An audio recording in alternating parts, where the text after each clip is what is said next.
Welcome to the layer by layer overview of Psalm 24. A way to remember this psalm is with the phrase, meeting the king.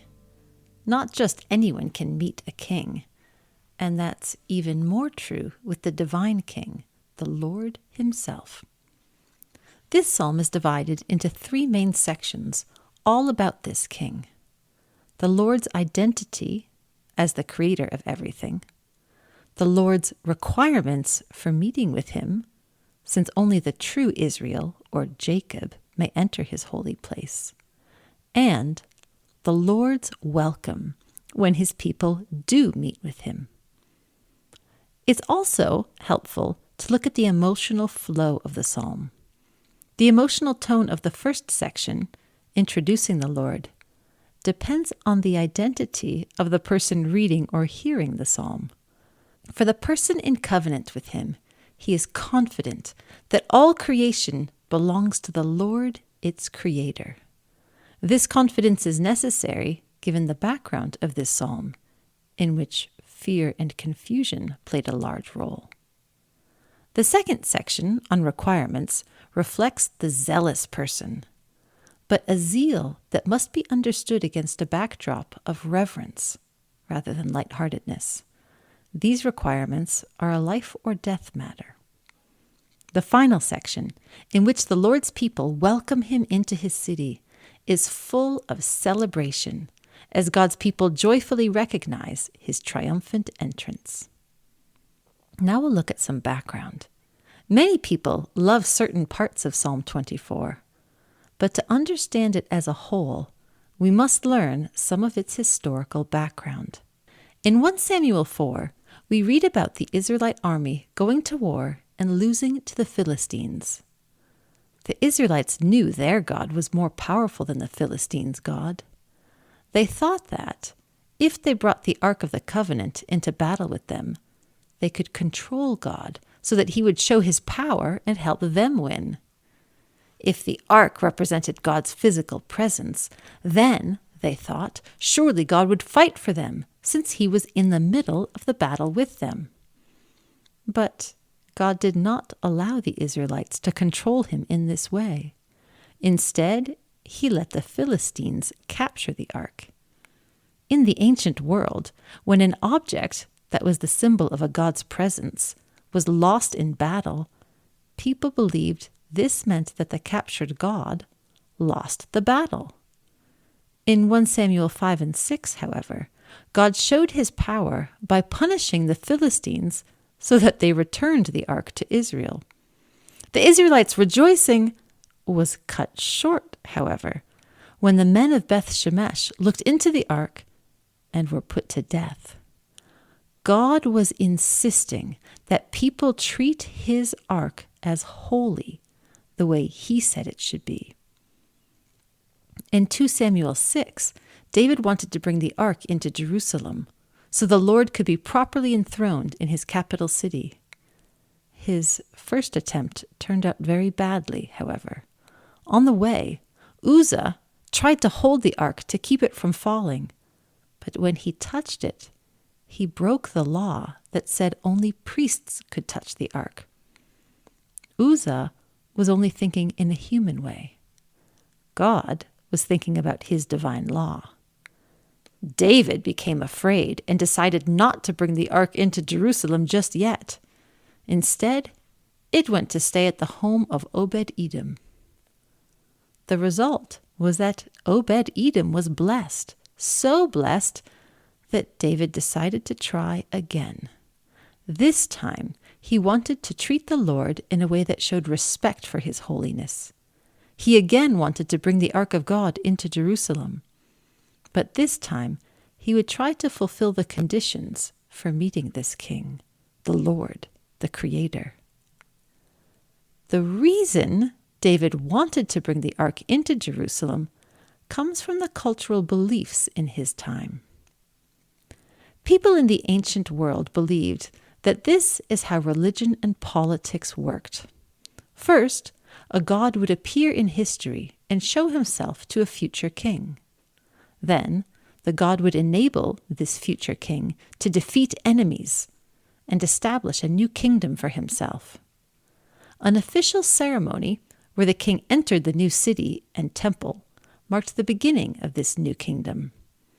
The kingdom of the earthly king would mirror the kingdom of the God. They would both be enthroned to prove their genuine and legitimate rule over the kingdom. Being enthroned generally meant building a temple for the God and a palace for the king. The act of sitting on the throne was the symbol that the king had a right to rule and could do so well. This became a sequence of defeating enemies, to entering into a new city and temple, to enthronement. This explains the sequence of events in 2 Samuel 7. In verse 1, we read that the Lord had given David rest from all his enemies, at which point David knew it was time to build a temple for the Lord. God denied the temple at that time, saying that David's son would build a temple. But even without a temple, David still knew he needed to bring the Lord into the new capital city to be enthroned. The people believed that the Ark of the Covenant was the Lord's throne. So that is why the Ark needed to be brought into Jerusalem. We will now turn to the text of Psalm 24. The superscription reads, "By David, a psalm." This reminds us that, in order to fully appreciate the psalm, we need to look to David's life. Scholars believe that the commands in verses 7 to 9 that tell the gates and doors of Jerusalem to open up and let in their king show us that this psalm refers to the time when the ark entered into Jerusalem, as we just discussed. Verse 1. The rest of verse 1 introduces the first section, the Lord's identity, who he is as creator. The earth and its fullness belong to the Lord, the world and the inhabitants in it. Verse 1 begins with a universal statement. The entire earth, everything in it, belongs to the Lord. The phrase, belongs to the Lord, comes first in the Hebrew. This word order highlights it as an important point in this verse. The whole earth and everything in it belongs only to the Lord and not to anyone else. A person who owns something has the authority to control and rule over it, which includes setting requirements or rules. The Lord says that only He has the authority to rule over the whole earth, even if His people sometimes do not like it, as when the men of Beth Shemesh and Uzzah died. If the fullness of the earth, that is, everything in it, belongs to the Lord, then He is not like other gods who need their people to provide for them and feed them through sacrifices. And if the Lord does not need His people, then they cannot manipulate or control Him. The Israelite army had attempted to do this in battle when they brought the ark into battle and tried to force the Lord to fight for them. Verse 2. Because He has founded it upon the sea and keeps it established upon the ocean.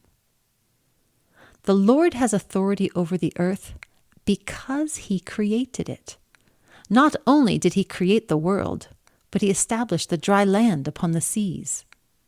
In the ancient world, this kind of language would sound like the story of the Canaanite god Baal, who battled with two gods, Yamu and Naharu, the same words as the sea and ocean. When the Old Testament refers to ancient myths, it does not claim that they are false. Instead, it shows how the Lord is superior over every possible rival. The Lord does not need to win in a conflict in order to have the highest authority, because He is the one who created the earth and put the dry ground over the waters in the first place. The two verbs here suggest two perspectives. First, that the Lord did lay the foundations of the earth in the past, and second, that He continues to establish them upon the ocean. That is, He both created and continues to sustain the earth. He is the reason all nature follows its regular courses. This confidence in the Lord's authority and power over absolutely everything is very different from the fear displayed in the earlier interactions with the ark in Israel's history. This is what makes the message of this psalm so powerful. It rejects that fearfulness and shows things from the Lord's perspective, and not from the perspective of an Israelite army who is surrounded by enemies. Verse 3. In past history, Israel did try to manipulate and control the Lord through his ark.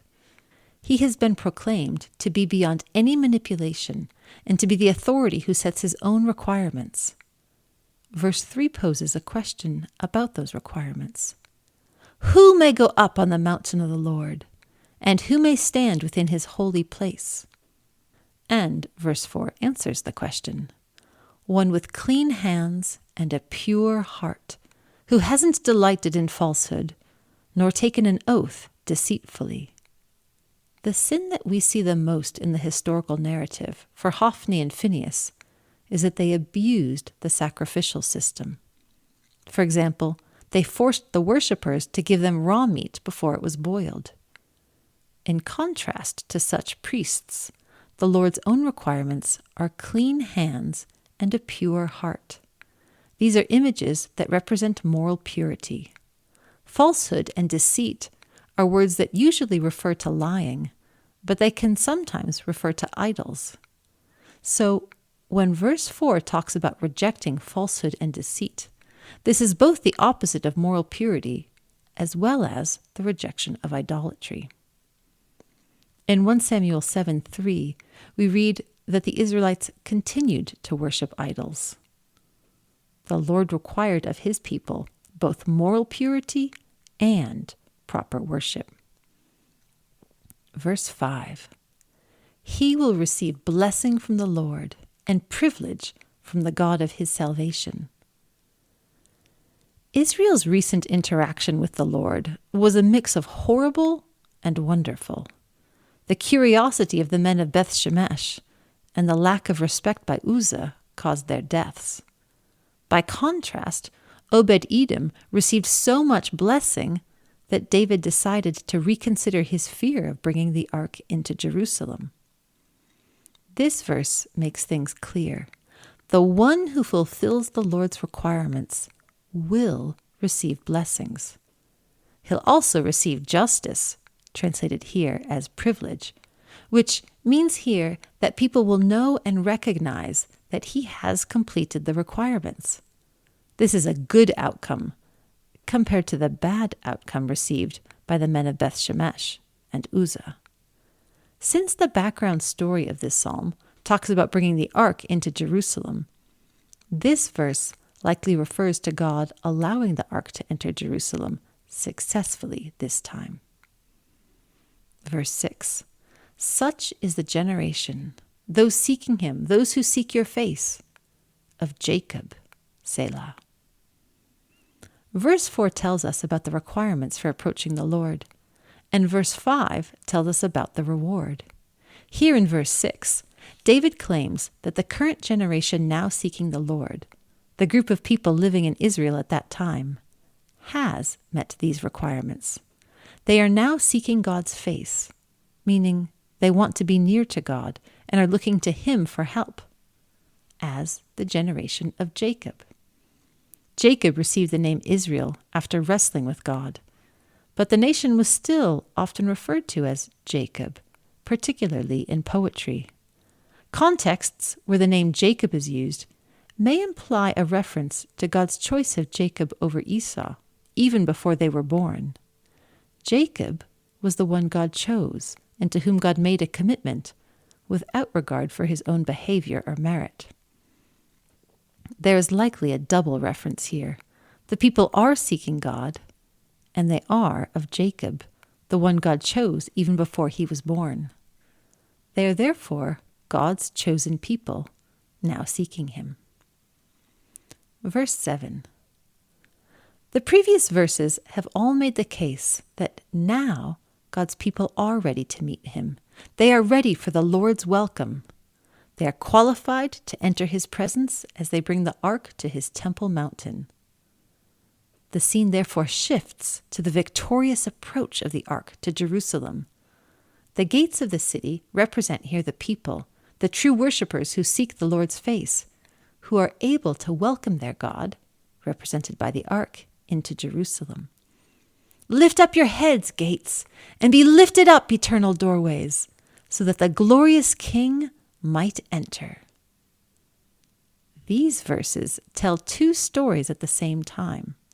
First, there's the actual event of David bringing the ark into Jerusalem at the beginning of the second millennium BC. Second, there is also the cosmic, universal story of the Lord as King who defeats his enemies, from Egypt to the Canaanite peoples to Assyria, Babylon, and Persia, until the time when he is enthroned as King of the universe in his heavenly temple. This cosmic enthronement is hinted at all through the Psalms until the climax in Psalm 150, when the Lord is established as unquestioned King over the universe. The eternal doorways show the two levels of this story. Any victory in war could be seen as a foreshadowing, that is, something that points forward to God's final victory over all his enemies, and therefore it might be described in universal language. The ark entering Jerusalem is both a physical box entering a physical city and a picture that represents the Lord himself entering his cosmic temple with eternal doorways to receive full honor and glory as King over the universe. Verse 8. The previous attempt to bring the ark into Jerusalem failed because the people did not respect the ark. People needed to fulfill the Lord's requirements and understand better who the Lord was. Who is this glorious King? The Lord, a mighty one and a warrior. The Lord is a battle warrior. The poem asks the rhetorical question, who is this glorious King? This challenges the person who hears or reads it to think about the full identity of the Lord. He is not a god like the gods of the other nations. He has shown himself to be superior over every other god and worthy of the highest place of all. He is a battle warrior, even without his people. When the ark was captured, it looked as if the Philistines had won, but it was the ark of the Lord that triumphed in the end. The Lord was a warrior who had defeated his enemies and was now coming to take up his place, victorious in his temple. Verse 9. Verse 9 repeats the command, lift up your heads, gates, and lift up eternal doorways, so that the glorious King might enter. Repetition is always there for a reason. The psalm dwells on this moment when the King is entering to convey how, this time, Israel does not take anything for granted. They know they cannot assume that the Lord will accept them, and they know that their job is to celebrate and welcome their King. This time, they are determined to fulfill their roles. Verse 10. Who is he, this glorious King? The Lord of armies. He is the glorious King. Selah. This second rhetorical question makes clear the climax, or most important part of the psalm. The reason that the entrance of the ark was important was that the ark belongs to the Lord of armies. The title, Lord of Armies, refers not only to his role as warrior, leading out heavenly armies to do battle for Israel, but also the creator of the heavenly hosts, the moon, sun, and stars from Genesis 1. The God of Israel is both the creator of the earth and the one who continues to fight on Israel's behalf. He defeats Israel's enemies and comes to Zion to be enthroned. This is the purpose of the psalm, to fulfill the conditions for meeting God, so that Israel might meet her God when the ark enters Jerusalem. Now, Psalm 24 in its entirety. By David, a psalm. The earth and its fullness belong to the Lord, the world and the inhabitants in it, because he has founded it upon the sea and established it upon the ocean. Who may go up on the mountain of the Lord, and who may stand within his holy place? One with clean hands and a pure heart, who hasn't delighted in falsehood, nor taken an oath deceitfully. He will receive blessing from the Lord, and privilege from the God of his salvation. Such is the generation, those seeking him, those who seek your face, of Jacob, Selah. Lift up your heads, gates, and be lifted up, eternal doorways, so that the glorious King might enter. Who is this glorious King? The Lord, a mighty one and a warrior. The Lord is a battle warrior. Lift up your heads, gates, and lift up, eternal doorways, so that the glorious King might enter. Who is he, this glorious King? The Lord of armies. He is the glorious King. Selah. This has been the overview video for Psalm 24. Our goal is to present a single, coherent interpretation of the psalm. Our exegetical issues video shows other scholarly interpretations, and our poetic features videos look at the poetics of the psalm. All these videos for Bible translation are offered free of charge thanks to our generous donors. Please visit us at psalms.scriptura.world to learn more. Thank you.